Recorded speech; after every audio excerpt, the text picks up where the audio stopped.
Evolution in Talk Radio, Liberty Talk Radio, where the critical thinking will defrag your mind of propaganda-ridden viruses induced by mass media news programming. No BS here, just the facts. And now we present to you America's quintessential iconoclastic anomaly. Wow. In Talk Radio, your host, Joe Cristiano.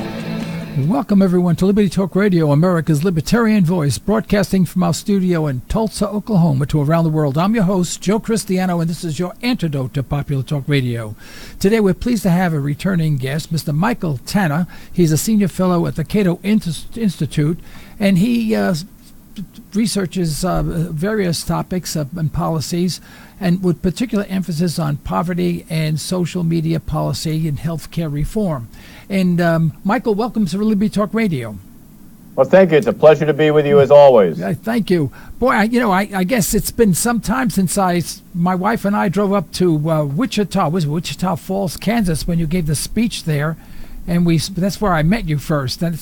Time is flying by when we're having fun, huh? Oh, yes. Well, there's always something interesting going on in Washington, that's for sure. Yeah. Well, I understand today we're going to talk a little bit about the health care reform replacement. And what I do not understand, and maybe you can incorporate this in your dialogue, is that when the Republicans had control of the Congress and President Obama was in office, they proposed, from what I understand, to abolish Obamacare altogether, and of course he rejected it, and it went nowhere. Now this is what I understand.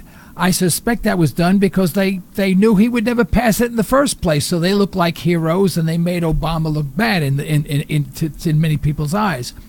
Why didn't the Republicans take that same package of eliminating Obamacare and returning part of our health care to the free market system and have Trump sign it? We wouldn't even have any discussion. We'd be talking about something else. Well, you're absolutely right. This was all political theater in the past. There was some 52, I guess it was, attempts to repeal all or part of the Affordable Care Act in the past. And they did this largely because they knew none of those were going to go anywhere and they could get credit for it and none of the blame. The problem is that all public policies have both winners and losers. Right. With the Affordable Care Act, it did expand coverage. There's some 20 million people received coverage, although we should be careful. About 11 million of those got Medicaid, which isn't particularly good coverage, but they have something. About 9 million got coverage that they didn't have before because it was subsidized or there's some of the regulations and things of that nature. That expanded coverage, however, came at a high cost, shrinking networks of providers, so you may not be able to keep the doctor you have, higher and higher premiums and deductibles on your policy, so you may not be able to afford it. And, of course, some people lost their policies altogether. Right now, we're sort of on the edge of what's called an adverse selection death spiral with insurance companies pulling out of the market. We saw the other day that I guess it's Blue Cross of Iowa threatening to pull out of 96 of the 99 counties there. In eastern Tennessee, there's no coverage at all. Some parts of Arizona and so on. So there's certainly a high cost. The problem is the Republicans are essentially trying right now to get rid of all the unpopular or problematic portions of the Affordable Care Act without touching any of the benefits for the people who were winners under the act or any of the people who got new coverage. That's impossible to do. Right. It's tails I win, heads I win, tails you lose all the time. And of course that can never happen, and it never does happen, and they just seem to convolute it all together. What bothers me in particular is that when the mainstream media, in fact everyone, talks about the Affordable Care Act, about health care for the masses, they never call it socialized medicine.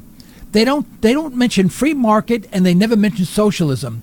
They talk about as a program, a government program to help the less advantaged, and they disguise it. Why don't they just say we are now a socialist state? The government runs practically everything. What the government says goes. We're basically a quasi-socialist, a quasi-fascist country. We're no longer free market. Why don't they at least come out and say it? Don't they have the guts to say that? Well, I at least understand how socialized medicine works. I don't understand how the Affordable Care Act was supposed to work. It was sort of like being halfway pregnant. Right, everything's halfway. It was sort of, you socialize the cost, which you do anytime you subsidize things. You spread essentially the cost from people who are sick to people who are healthy, from people who are low income to people who are high income, and so on. Right. So you're socializing the cost. At the same time, you're sort of privatizing the profits for the insurance companies, who still get in there and things of that nature. So basically, it was sort of halfway in between, which doesn't seem to work at all. Right. Well, then it's sort of a quasi-fascist form of government. Yeah, I mean, certainly you could say that. It's turning health insurance companies into public utilities. So they're right. sort of like the electric company or your cable company, neither of which work particularly well either. Right. Now, when people say, well, you have to, provide health care, if the government didn't provide health care, too many people would be without health care. And that's bunk, because I don't think anyone who's ever been in an accident, and this has happened to me too. I flipped off my bike and broke my hip, and I was carted to the hospital. I had nothing. I had no medical forms on me, and they took care of me. They didn't say, hey, we're not going to touch you until we see your medical card. I mean, no one has ever been turned down who's been ill or has been dying. Not in this country that I know of, but they play that card. They keep on playing that card over and over again, saying, "Look at all the people that are not going to have any medical care. They may not have coverage, but they will have medical care. But they say they won't have medical care. People will be dying in the street, and no one will care." It's so ludicrous, and as a result, we have a system now where everyone suffers. Well, there's a federal law, in fact, called EMTOLA. It stands for Emergency Medical Treatment, and then I can't remember the rest of the acronym, that requires hospitals to provide emergency treatment. So if you show up at the emergency room and you're having a heart attack, or as you say, you were in an auto accident or something, they have to provide treatment for you regardless of whether or not you can pay. Right. Now, we should be careful, because that doesn't mean people get the preventive care or the follow-on care that they necessarily need. It's certainly not a good idea to be uninsured in this country. You are going to receive less care than you otherwise would, and that can come with costs. The question is largely one of, for people who can't afford it, or people who have conditions that make it impossible for them to get insurance, how are we going to spread those costs? How are we going to subsidize those individuals? Because we've made a decision as a society that we're not prepared to let those people go without. Yeah, no, and we typically do not. A young fella, this is about 14, maybe more years ago, who works in one of my companies. He was pouring gasoline in an engine when his mother was trying to start it, and the whole thing blew up on him. And he actually should have died. In fact, I visited him in the hospital. His body was all swollen. His pulse rate was like 18 or something. I mean, they very much expected him to die, and he didn't. He lived, and it took a considerable amount of health care to bring him back to normal, and his whole body was scarred. He still works for me, by the way. He's alive and kicking, and he's doing very well. But he made an agreement with the hospital to pay something like $50 a month or $100 a month until the bill was paid, and they said fine. After a few years, I think 6 years or so, they decided, and he paid every month, paid on the first of every month. They sent him a letter of debt forgiveness letter, saying you've paid for so many years, so much money, we are going to write off the balance. We want to thank you for being so prompt. It worked. And so he got all the health care he wanted, he needed. He attempted to, and he would have paid the whole thing. He would have paid for the rest of his life if he had to. And so people can make arrangements with hospitals. Why don't people do that? Is it that people make these arrangements and then never pay them? Well, actually, there are studies to show that, by and large, people who are uninsured pay for their care and then some. There's actually less cost shifting that goes on for uninsured people than there are under the federal programs like Medicare and Medicaid. Now, that said, we're largely talking about emergency care in these type of situations. a lot of healthcare costs are not emergency in nature. What they are is more in chronic conditions. So if you have, for example, diabetes, where you need ongoing treatment and monitoring, that's the type of care you might not get if you're uninsured. Yeah. Well, you brought up diabetes, which brings me down a different road. The worst thing that, in my opinion, that you can do to anyone, any individual, is not beat the hell out of them or push them in front of a car, which is not a good thing to do, but enabling people. When you enable people, you make people helpless. You know, parents who always give something to their children can't cope with life. You know, they don't know how to persevere. You know, enabling is the worst crime you can commit on any human being. And by having a universal type of health care, the government becomes an enabler. And when I say that, if you know you have basically your health care paid for, I mean, you pay something, you're always paying through the nose for it, but it's you pay for it whether you're healthy or not. You enable people. People don't take care of themselves as well as they should to ensure that they don't have to go to the doctor. Look at America back in 1930s and 1940s. I mean, we were a thin nation. People were thin. They were pretty muscular and the whole bit. And today, look around. People are grossly overweight. They're in general poor health, you know. And, of course, now they want free health care. Well, if people, in my opinion, if people knew that if they ate poorly, they didn't exercise, they didn't take care of themselves, they were going to die because they didn't have adequate health care, maybe they would take better care of themselves. So the government, by being an enabler, creates a sicker country, like people of a sicker nature. Is there logic to that, or am I just rambling on like an old man? No, I mean, economists refer to this as the Samaritan's dilemma. To the degree that you subsidize risky behavior, you increase the amount of risky behavior. Even if you help a specific individual in that case, you may actually encourage so much risk-taking, so much risky behavior that you ultimately overwhelm the system. Right. This story of the Good Samaritan, they helped him out. You know, he was mugged on the road to Jerusalem, and eventually this Good Samaritan comes by and helps that fellow get care, takes care of him, and he survives. If word gets out that there will always be Samaritans on the road to Jerusalem to take care of you if you get injured, more people are going to travel alone on the road to Jerusalem. More people are going to get hurt, and eventually there won't be enough Samaritans to take care of all of them. Right. We do know that of the 10 leading causes of death in the United States, 7 of them are lifestyle related. So we do have to watch the type of encouragement we provide for unhealthy behavior. Now, that said, we've made a decision as a society that somebody smokes too much or drinks too much or overeats or whatever it is, gets wheeled in on a gurney to the hospital. We're not going to allow those people to die, and that's going to incur costs. And one way or another, we're going to bear those costs. You're going to spread them out either through higher insurance costs for the rest of us, through what's called uncompensated care pools that are paid for by taxes, through some sort of government program. We're going to bear those costs because we're not prepared as a society to simply say to people, well, you made a bad choice in your life, you die as a result of it. Yeah. Well, I don't mean that. I mean, we all make, we're all not perfect. You know, it's you know, we all will drink a soda once in a while, and we'll do this and do that. But if people were more responsible for themselves, they wouldn't be as ill. I mean, I look around. Tulsa's got to be one of the fattest cities in the world. I mean, believe me, everyone's a balloon in this town. It's amazing the weight. I mean, I'm normal weight, and I consider myself slightly overweight. Everyone thinks I'm thin. I say, yeah, I'm overweight. Would you believe it or not? I'm overweight. And I'm 74 years old. I still bike. I still row. I still do everything, you know.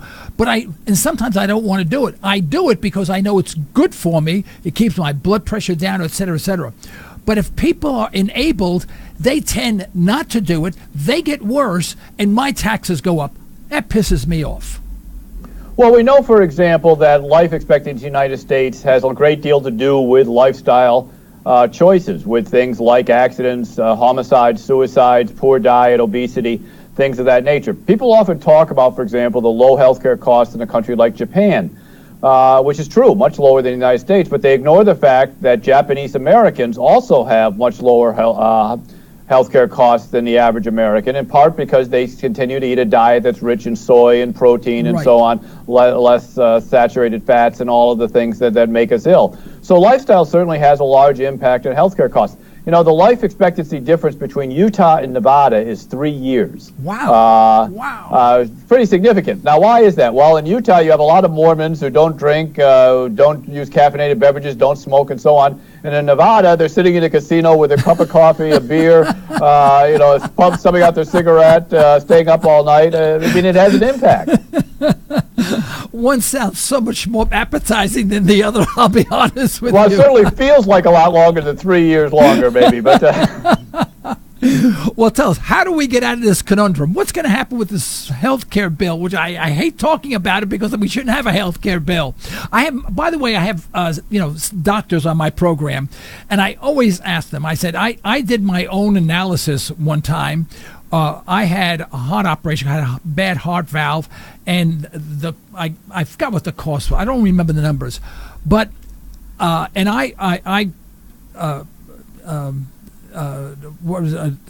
have insurance through a company that I retired from, plus I'm on Medicare and all this other good stuff, and so I'm adequately covered. And I looked at the bills, but every month I was getting a bill for $75, $125, $35, etc. And I started adding up all of the amount that I paid, my deductible, and how much the entire operation cost, everything. And it came out that, and then I called a cash-only hospital. There's one in Oklahoma City, and I said, how much for this operation? And the way it turned out is that it was 1/10 the cost of what I paid. I said, that's soup to nuts now. I'm not going to get it. They say, no, you come in, we do all this work, this and that, the follow-up, bingo, it's finished, and you pay, but you got to pay in advance, and it's got to be cash. And so I had doctors on my program, and many of these doctors have dropped out of the system because they couldn't handle the system anymore. They wanted to be doctors and not be administrators or clerks for the government. And I bring them up to them, and every one of them say, "Oh no, you underestimated. It would have been a lot more than that." In other words, I would have saved even more than 1/10 of 1%. I would have paid much more than 1/10 of 1%, 9/10 of 1%. So it seems that if we get all the regulation out and we return it to the free market system, it would be cheaper for everyone to have health care. Sure, there's no doubt that if we actually had a functioning market in health care, we could reduce costs. People think of the system before the Affordable Care Act as a free market system. We should recognize that we've never had free market health care in the United States. Roughly 87 cents of every dollar in health care is subsidized in some way by the federal government. 52% is paid directly by the federal government through Medicare, Medicaid, the VA, various military systems, and so on. The remainder is subsidized indirectly through the tax code and things like that. In addition to that, we have licensing regulations, certificate of need laws, and other provisions that regulate the provider end of this to create little cartels that deal with all of these problems. So we basically don't have a market that functions in healthcare the way it functions in other goods and services. That said, we should recognize that there are going to be people who can't afford to participate in the market, and we are going to subsidize them in some way, or that have conditions that make them, in effect, uninsurable and have very high dollar costs. If you have a cost that's literally going to cost you $1 million to treat, there's no way you're going to afford that, and in some cases you can't bring down the cost enough to make it affordable. Well, what we need to do is actually have two separate systems. One that takes care of the vast majority of us, and that is based on markets in which insurance faces its true need of spreading risk across the population. And others that are basically, we're going to simply pay for their health care because that's what we chose to do as a compassionate society. But isn't this already embedded in our society? At least back in the old days, if you were ill, there were organizations that were willing to help you out and actually funded, you to get the health care. It could be your church, for example. There are organizations that you can belong to that they share the health care costs. It's all private. It has nothing to do with government. But there are means and ways of doing this at the same time, in absentia with government altogether, and bringing health care down 90%. Sure, absolutely. We can certainly minimize the role of government in all these things if we can go back to the way private activity used to subsidize health care. Lodges in the African American community, the Prince Hall Masons and so on, what was called lodge practice medicine, was largely driven out of business by the government in line with the American Medical Association that deliberately and in a very racist manner went after black medical schools to wipe them out. Things like certificate of need laws, the insurance regulatory laws. You mentioned healthcare sharing ministries. That is something that's new, that's grown. But you cannot have non-traditional groups to provide health care. Basically, you have to be an employer, a union, or a trade association to offer insurance. You can't get together with your local softball league or whatever it is and buy an insurance policy as a group. Those things need to be legalized, and they would go a long way towards dealing with that. So certainly I think we can minimize government involvement. I mean, I'm kind of a squishy libertarian. I accept the idea that we're always going to have some degree of redistribution in our society. We're going to have some level of taking care of people who simply can't be taken care of otherwise. But I think it needs to be a last resort, not a first resort. And we shouldn't in effect squeeze out the private options that exist.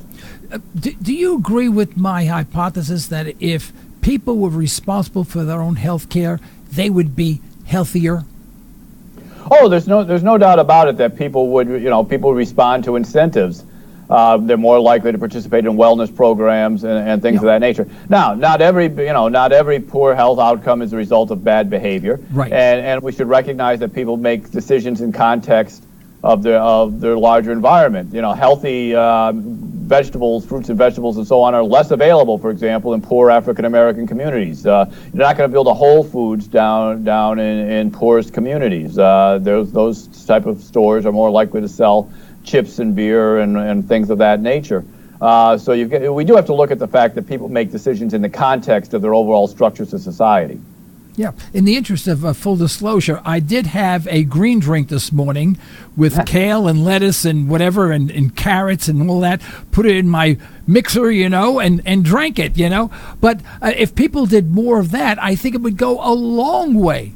But again, this is then we get into parenting and how parents react. Parents are too busy working, so they come home and they go to a fast food a restaurant with their kids, and in other words, they're training their kids to eat poorly because they're so busy with their work. We don't have anyone at home. We don't have a manager at home anymore. We don't have someone taking care of everyone like in the old days.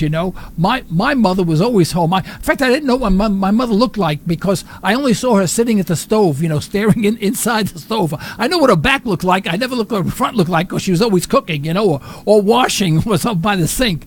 And I'm only joking, but you know what I mean. But she was always taking care of us, and everything on the table had, some value. I mean, it was always good. Some of it was Italian food. It was a little heavy, but it was home-cooked, good food. There was no garbage there. And we never had soda in the house, So I'm just saying that I think society is destroying itself. It's degrading itself. And then we're looking for government, worst place in the world to look, to help, to save us. And that's the worst place in the world to look. So I don't have much optimism. What's your take on that? Where are we going, and what do you see happening, and how could we correct this situation?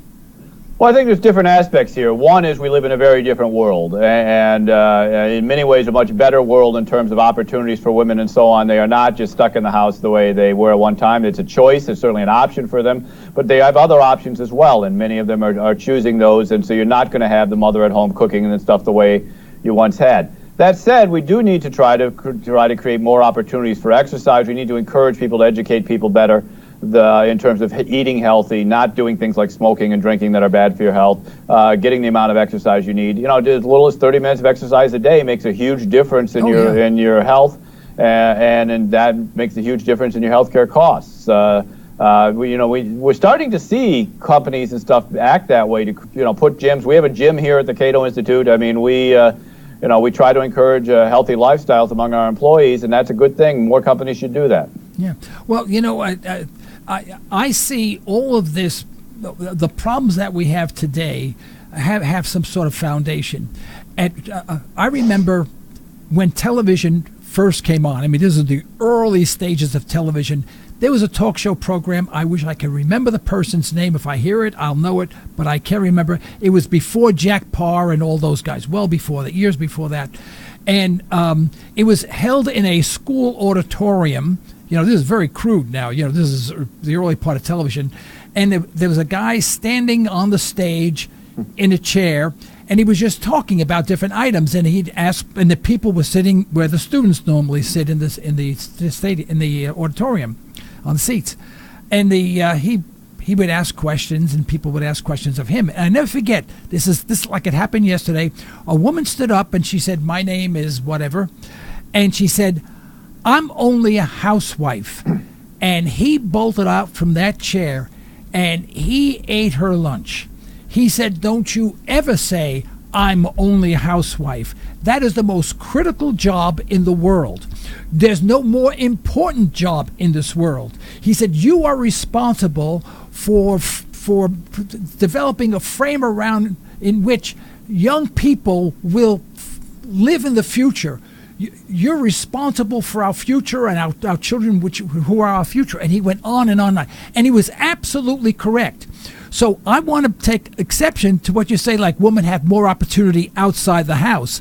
Well, they do have if they don't have children. If they have children, they really should be in the house because their primary responsibility is children. Why should it be the woman in the house? Why not have the man stay home, particularly since women are more likely to go to college these days, and the jobs of the future that we're creating are more suited to women's talents and abilities. There's no reason why it needs to be the woman who stays home. I'll share that with you. There's no differences between a woman and a man in terms of being able to raise kids. All right, no, I'll share that with you. I'll share that with you. And the only answer I had is that that's the way it's always been. Okay, no, but I see what you're saying. You know, and I agree. There could be a parent in the house. It could be the father rather than the mother. But typically, the woman is the one that has the child and is motherly, at least for the first 2 or 3 years or something like that. I mean, the husband's not going to breastfeed the child, for example. You know, I mean, there's a closer bond there.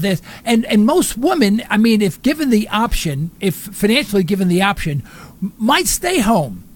May stay home. Well, it certainly should be an option, and I'm willing to grant you that today, in large part due to government taxes, it takes 2 incomes to earn what 1 income used to do. The fact there's been evidence to suggest that for many, especially middle and lower income individuals, the second earner simply pays taxes and the cost of work for the family. They actually don't add anything to the take-home pay. Yeah, I agree.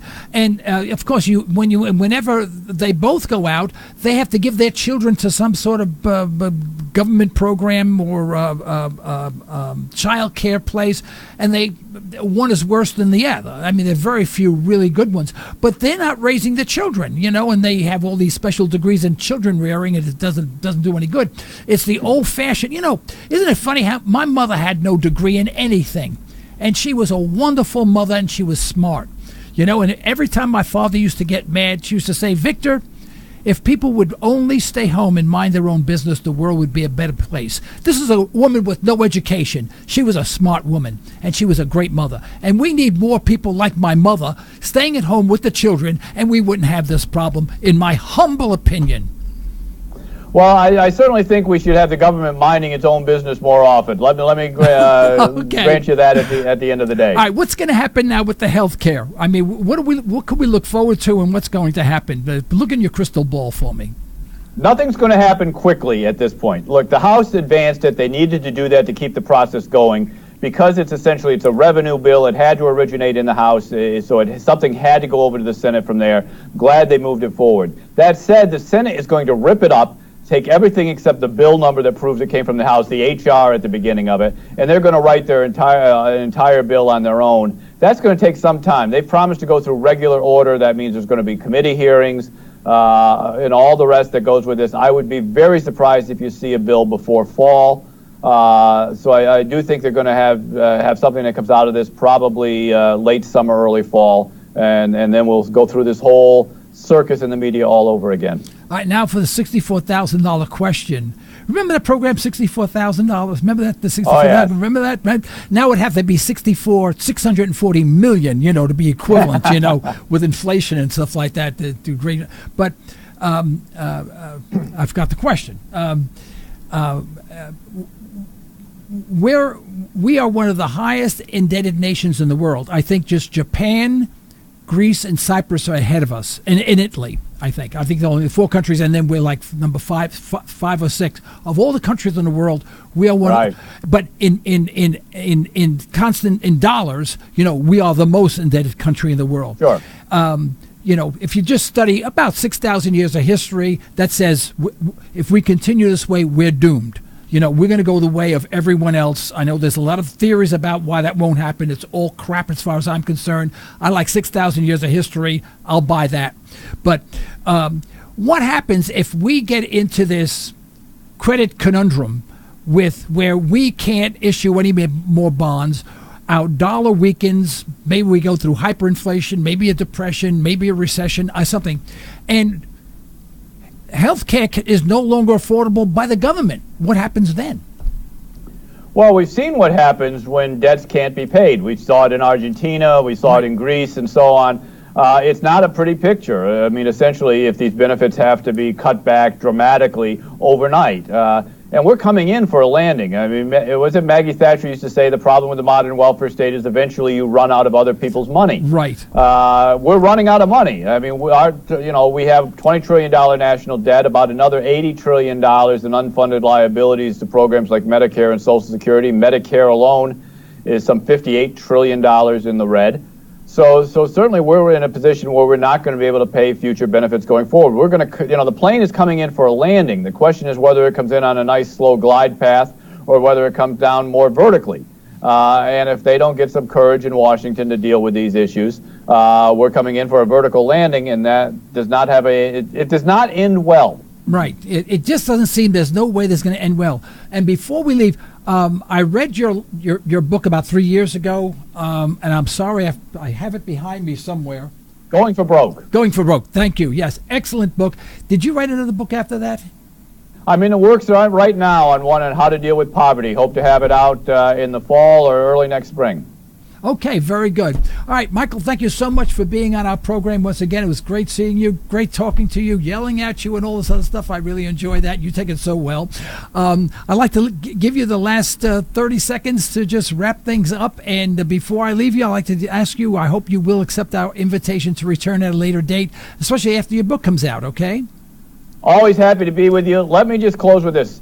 There is no such thing as a free lunch. There is no healthcare system in the world that provides unlimited care to everyone.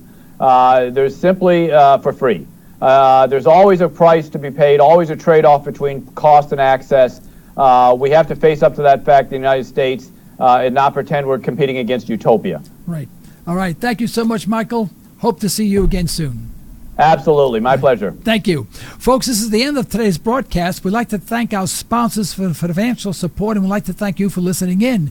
You can further the cause of liberty by recommending this program to your friends. Let us hear from you. Our email address is comments@libertytalkradio.com. Remember, as my wife would say, you're either allowing your liberties to be taken away or you're striving to protect them. Unfortunately, there is no middle ground. Until next time, this is Joe Cristiano. You've been listening to Liberty Talk Radio. Stay well. Stay tuned.